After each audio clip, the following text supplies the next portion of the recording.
Isang tindahan ng special bibingka na talaga namang dinudumog at dinadayo ng mga customer araw-araw. Masarap ba naman at mura ng bibingka nila na tinitinda dito? Yung pinaghalo-halong giniling na bigas, buko at gata na mas pinasarap pa sa pagka-smoky flavor ng pagkakaluto nila dito, na talaga namang magpapagana sa bibingka experience mo dito. Sabayan mo pa yan ng napakalamig at masarap na buko refreshment nila na pwede mong isabay pagkain mo ng bibingka. At dito nga lang yan sa special bibingka na matatagpuan mo dito sa may Palo Alto, Calamba City, malapit lang sa may Highland Subdivision. So hey, what's up mga Idol, Food Trippers TV here. And it's another day, another food trip gala na naman ang pinuntahan natin. At ngayon mga ka-idol, nandito tayo ngayon sa may Barangay Palo Alto, Calamba City. Dahil every time na dumadaan tayo dito, nakikita natin to nagtitinda dito ng kakanin yung kanilang bibingka.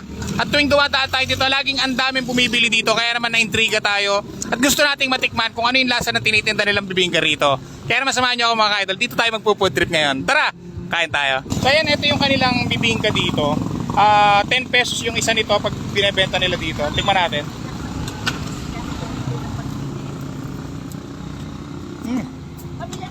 Wala siya ha. So ano itong ginagawa niyo bibingka? Bigas na giniling. Tapos lalagyan ng buko. Kaya pala ang buko siya. Ayan, napakalasa nung ano nila, nung bibingka nila dito. For only 10 pesos, matitikman mo na yan dito sa kanilang pwesto rito. At open sila from 5 AM up to 6 PM daily. Nagtitinda sila rito nitong bibingka nila. Sarap. So ayan, kung naghahanap ka ng budget meal na merienda, pwede mong pasyalan itong kanilang bibingka special dito, located dito sa may Barangay Palo Alto, Calamba City. Malapit lang to dito sa may Highland Subdivision. Makikita mo na yung pwesto nila kasi tabing highway lang. Sarap ng bibingka nila.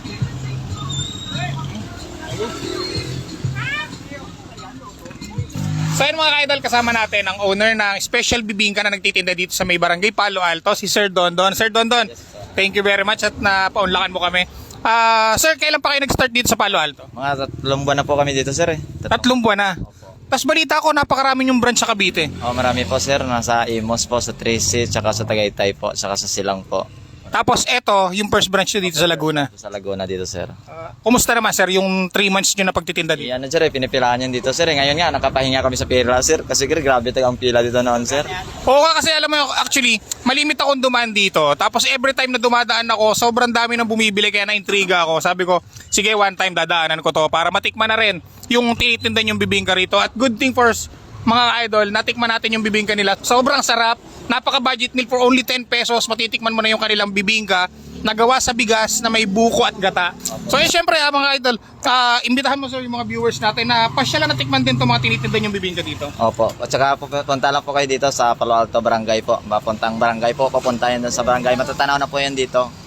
Yan. Oras sir, kailan sila pwede pumunta rito? Anong oras kayo Bukas kami sa alas 5 hanggang gabi po, alas 7. Nagtitinda pa po kami. So yan mga, may Facebook page ba kayo para pwede nilang i-follow? Wala po, sir. Wala ano. Okay, so yan mga ka-idol, kung gusto nyo na lang talagang matikman at nagke-crave din kayo sa mga ganitong klaseng kakanin, kung kanilang special bibingka na tinitinda rito sa may Barangay Palo Alto, siya lang kayo dito sa may special bibingka. Located lang to malapit sa may Highland Subdivision. Open sila from 5 AM up to 7 PM daily. Samahan nyo na kami mag-food trip dito. Napakasarap ng mga bibingka nila. Maraming salamat mga idol sa patuloy na pagsama at pagsuporta sa lahat ng food trip gala ginagawa natin katulad dito. Kita-kita tayo sa the vlog. See you guys!